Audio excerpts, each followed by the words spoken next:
It's the Brad and John Show. The Brad and John Show. Today's date is the 25th of July. Did I get that right? July 25th, John? You did. So what does that mean? We only have 5 more months until Christmas. Boy, can you believe that? If we were on the old Westplex 107.1, we'd be playing Christmas music. Okay, it is time for, guess what, John? It's time for Brad's Top 3. It's time for Brad's Top 3. You do such a good job with that. Okay, and something I don't think I've ever done, as a matter of fact, I think this is episode number 25 of Brad's Top 3, and John said it would not last, okay? This is an audio episode, and I'm going to, hopefully, I can't get this thing queued up. I have a problem with this. Let me see if I can get it going here. Hold on. If you're not an educator, let me let you in on a little insight as to what is happening to teachers right now. The month of August is very stressful. Not only are they going back into the classrooms, but let me tell you something that happens to all educators in August. They are out of money. Teachers get paid over the summer. Most of them divide their check out over the summer, or they get a 10-month and they don't get paid. But even when they get paid over the summer, they generally get all their paychecks in the month of June, a bulk payment. And by the time we get to August, after going on vacation, which they deserve, after taking their kids to the movies once a month, which they deserve, after going to Dairy Queen and McDonald's, which they deserve, they are super strapped the entire month of August. And here's the thing. Most educators don't get paid again until September 1st or September 15th. If you are a parent, I am begging you, think very carefully about this. I have one of 2 suggestions. Get your child's teacher something they can use for the classroom, because they are Okay, I'm going to stop that. Have you heard that, John? Did you hear that okay? I did hear that. Yeah, and is this a parody, or is this guy being serious? Okay, this is a guy by the name of Jerry Brooks, Gerry. I see him all the time on Facebook. He's apparently either a former teacher or a teacher, and he was being as serious as a heart attack. Now, the interesting thing was, how did I find this Facebook page listing? It came up because one of my Facebook friends posted this, and I got in a little bit of trouble because on this very post where this Jerry Brown is talking about, I posted the Dave Ramsey infographic that shows the 3rd most popular category of millionaires in the United States is teachers. I mean, I am so sick and tired of hearing these people, oh, teachers have such a tough life. They don't make any money. Okay, how do they show up as the number 3 category of millionaires in the United States on the Dave Ramsey list? Explain that to me, John. Do you know that?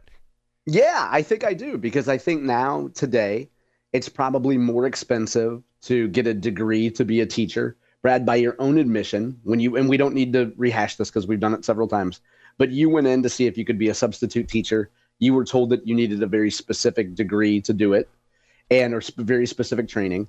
I think it's more expensive to become a teacher now. So if you are a 25-year-old teacher in the Parkway School District and you live in a nice area, you're not sitting on $1 million. You're probably trying to make ends meet. I think the data that Dave Ramsey shows, which I'm sure if it's like the data you cite, Brad, is questionable and they're probably very old and dated. I think that probably reflects old people on the precipice of retirement who are sitting on a handsome retirement account.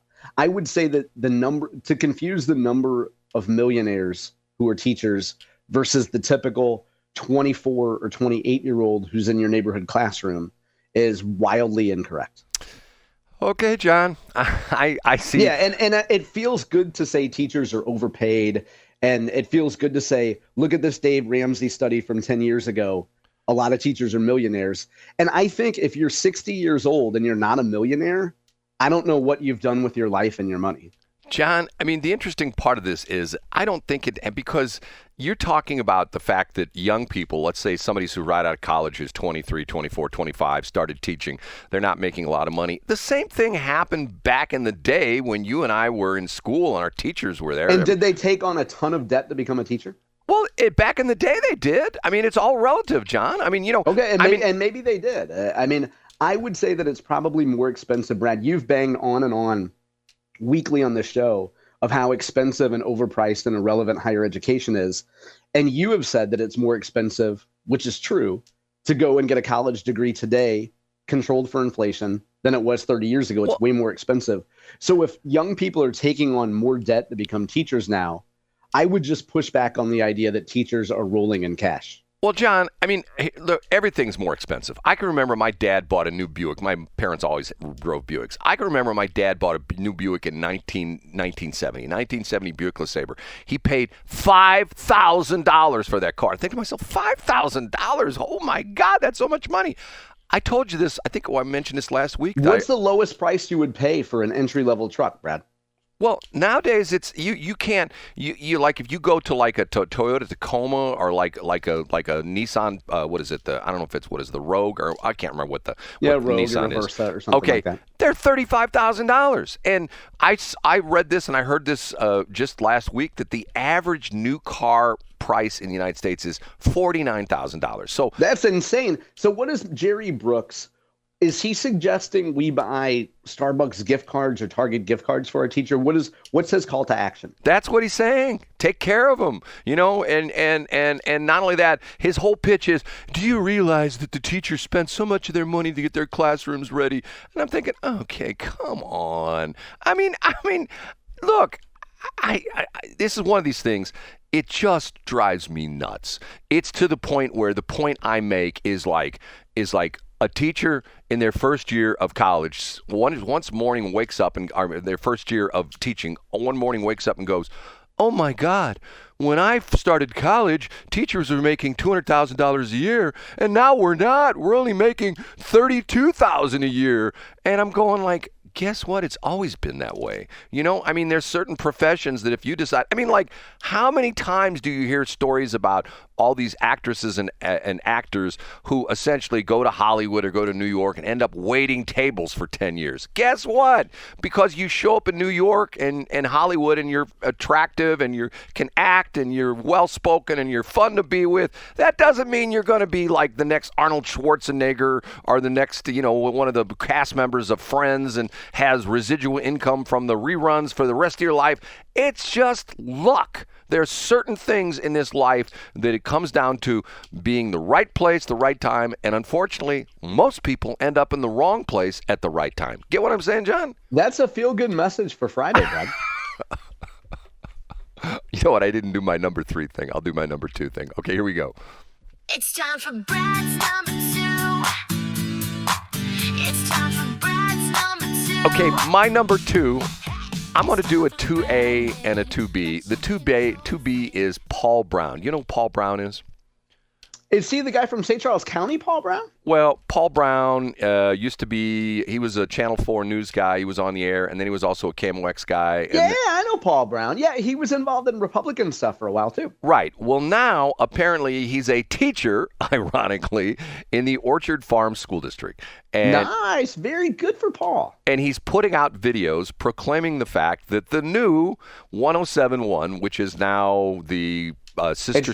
It's not 107.1 because that's your station, Brad. Excuse me, 101.7. The new 101.7 is, which is now simulcast with Randy Rayleigh's station and KBDZ, KBDZ. Right? They're going to be doing high school football on 101.7 for Orchard Farms High School. Now, apparently he teaches up there now because he's on the football field and he's talking about the practice. That's awesome. That's cool. Yeah, the only problem with that is talking about being as, what's the story as the boat has already sailed. The problem with high school sports now, trust me, we did it on this station for years. It gets very tough to get sponsors for it anymore. Very tough. And now the problem is, here we go with high school sports. There's a couple national companies that are essentially doing video of high school sports and they're selling national ads and stuff like that. It's really tough to compete with. So I wish him well, and I wish the people at Donzi Broadcasting who are doing this, because they already do. And what they're going to do is during the high school football season, they'll split the 93.1 and the 101.7 simulcast, and they'll run on 93.1. They'll run games down there in the Park Hills, Perryville area, and then they'll run the Orchard Farms High School games on 101.7. So, okay, that's 2B. 2A. A friend of mine who knows I used to be good friends with Randy Bluestone that owns the Country Club Car Wash. Randy Bluestone, I've mentioned him many times. I learned a lot from Randy Bluestone. He was a very interesting guy. I'm fascinated by his outlook in life. Very successful businessman. Died way too early of cancer. He's been gone, 10, 15 years now. I still refer to Randy's gas stations. He has several in the St. Louis area. And I have friends of mine that I tell, hey, this is a local guy. His wife and his business partner, Mark Kummer, are now running the gas stations. And I tell my friends. I think it's Coomer, right? No, he calls it Kummer. That's okay. Yeah. I'm pretty sure it's Coomer, but go ahead. Yeah, I've heard him call him Kummer, but that's the whole other Okay, story. hey, go ahead. Okay. Sorry, that's juvenile humor. Go ahead. Okay. I have recommended that they go to his car washes and his gas stations. And a friend of mine called me the other night and happened to be at the Chesterfield location. You probably know exactly where that's at, down in the valley. You know what I'm talking about? Yeah, I know exactly where it is. Okay. And this particular friend of mine was gassing up their car, and this person was like on the back pump.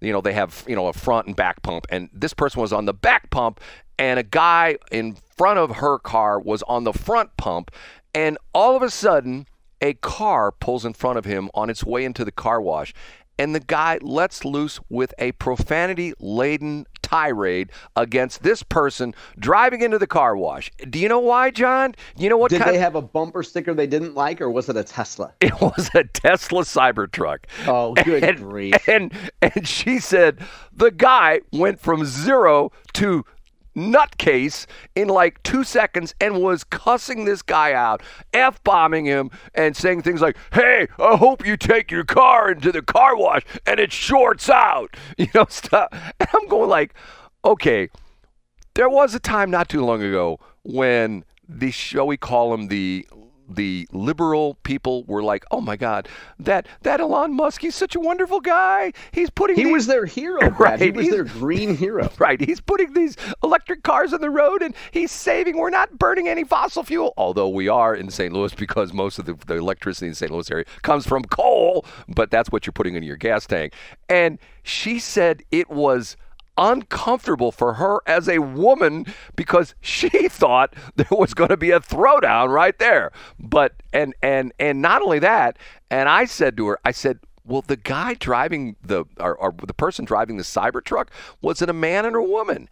And she said the windows were tinted. I couldn't see. Now, think about this for a minute. If that would have been a woman driving the Cybertruck, and you pull into a gas station to get your car washed, and some guy goes 0 to crazy nut in 2.3 seconds, wouldn't you feel extremely uncomfortable as a woman that some dude... Yeah, of course you would. And I just don't understand this whole crazy thing with the Cybertruck thing. It just doesn't make any sense to me. Now the upside of it is the guy that yelled at the person driving the Cybertruck was offered a job at Washington University. Yes. No kidding. By the way, I just looked it up, Brad. The gentleman at the center of that controversy back in Kirkwood that we discussed back in, I believe it was May, maybe June, William Howells is his name, and he worked at Washington University. He might still be employed there. He has a plea hearing scheduled on October 21st. So I guess we're going to find out what kind of slap on the wrist or picking up trash roadside for 5 hours this year he'll get for vandalizing a Tesla. And if to recap that story, that was the guy who stuck F Elon or F Tesla. Some Tesla. sort of vulgarity. He stuck it on this guy's Cybertruck. And once again, if you don't know about this, all the Tesla vehicles have cameras all around, which is part of how their smart system works. But they record 24/7. And twice he got this guy, sticking the sticker on it. And once again, the guy had a very distinctive hat he wore. There's no doubt that he got the right guy from the video. John, wouldn't you say he was like 110% sure it was the same dude from the video? Yeah, and this guy, who is not a political guy, right, confronted this gentleman, and he denied this Washington University employee, inside Caldy, right, and the guy very quickly scurried away and ran away. Well, and then he denied it at first, and then faced law enforcement. Right, he denied it first, saying it wasn't him, and then he essentially. Anyway, let's move on. Okay, you ready for Brad's number one? Oh, give it to me, Brad. And now, big finish, Brad's number. Josh Hawley is doing the victory dance, and I still don't quite understand this whole Grainbelt Express thing. Josh Hawley, is this in your top 300 this morning? Do you have this story? Yeah, only every day for the past 14 days, I would say, Brad. Josh Hawley is doing the Snoopy dance because the Trump administration has pulled, I believe, what, $4.9 billion loan guarantee? Wasn't that what it was for? Yeah, that's exactly right, which essentially kills the project. Right. And the Grainbelt Express, this is a series of transmission lines that will go from Kansas, specifically from some of the solar and wind farms in Kansas, carry this electricity across northern Missouri through Illinois into Indiana and supply green energy to these areas. Okay, I still don't understand the big ado about this because of the fact that if you read into this, most of the farmers have signed off on this because they're going to get a check from the Grainbelt Express. But few of them are saying, I don't want that tower in my farm field.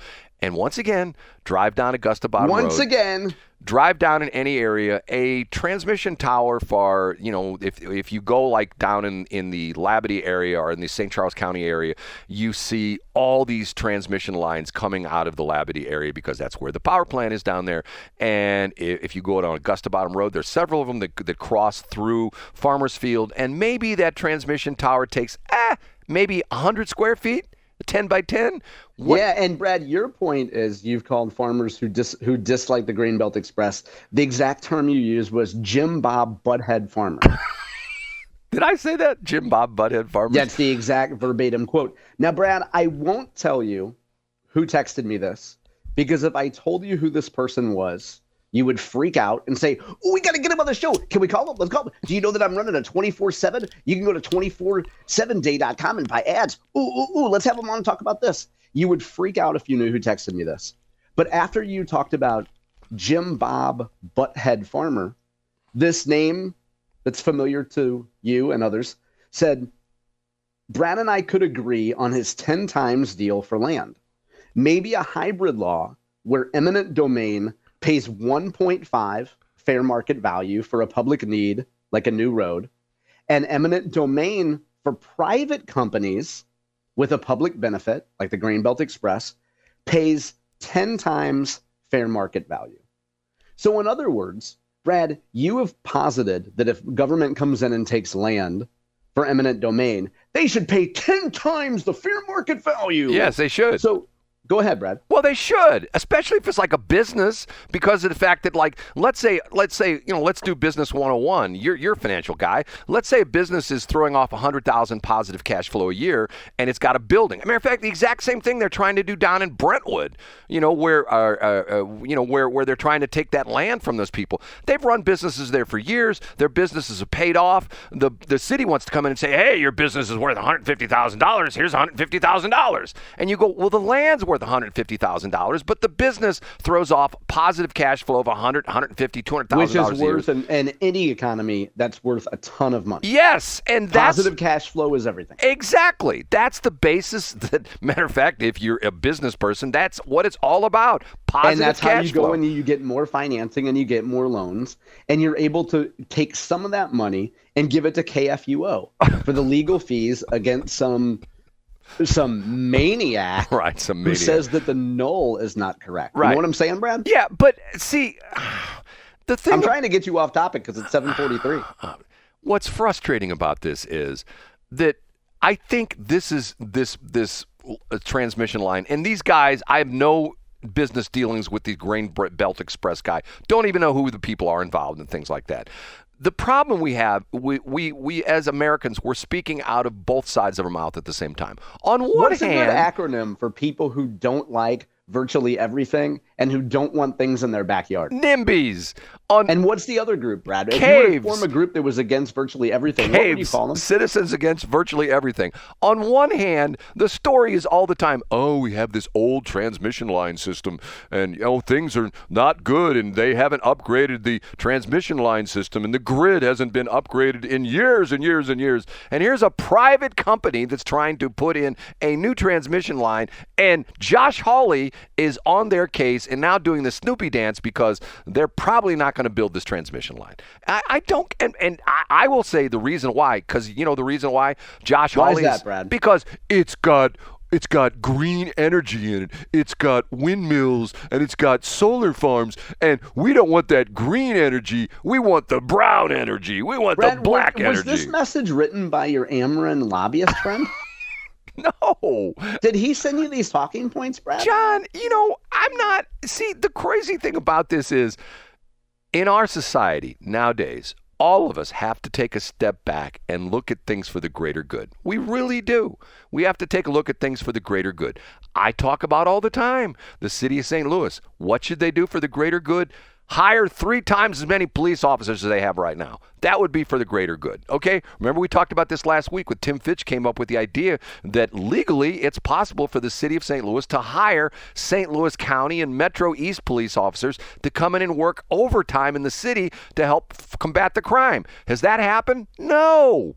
And it's so simple. I mean, it's to the point where like you're a baseball fan, okay? If the Cardinals pitching is doing bad, you just don't say, well, maybe if we let these guys pitch a little bit more, maybe their arms will loosen up. No, you go find some new pitchers. You move the trade deadline, don't you, Brad? You send them all. You get rid of them. You send them all elsewhere. Right. That's the way. And you tell Kara Spencer to listen to Brad Hildebrand and bring the Royals to St. Louis. We used to support 2 Major League Baseball teams, Brad. John, can I tell you something? Please do. I love it when you make fun of me. It makes I'm teasing you, Brad. It makes my Hey, day. you know what? A guy that started Country Club Car Wash would say that that's the highest form of affection and friendship. It is. That was what he said. He was ruthless to people. He was ruthless to me, and it was to the point where it was fun. Ruthlessness is that he constantly was making fun of me all the time. That sounds familiar, Brad. Who would go through life making fun of Brad Hildebrand Monday through Friday, 7 to 8 a.m.? John Combest would. Or your friend who shall remain nameless. Now hold it. Your friend said that if it's the government, they pay 1.5 times fair market value, but if it's private sector, it's 10 times. Yeah. Why does the government get off easy? Well, Brad, because they're always here to help and they know best and they always tell the truth. Yes. And if you show up at any of the offices on Saturday, they're there to help you, right? Right. Okay. Let's take a break.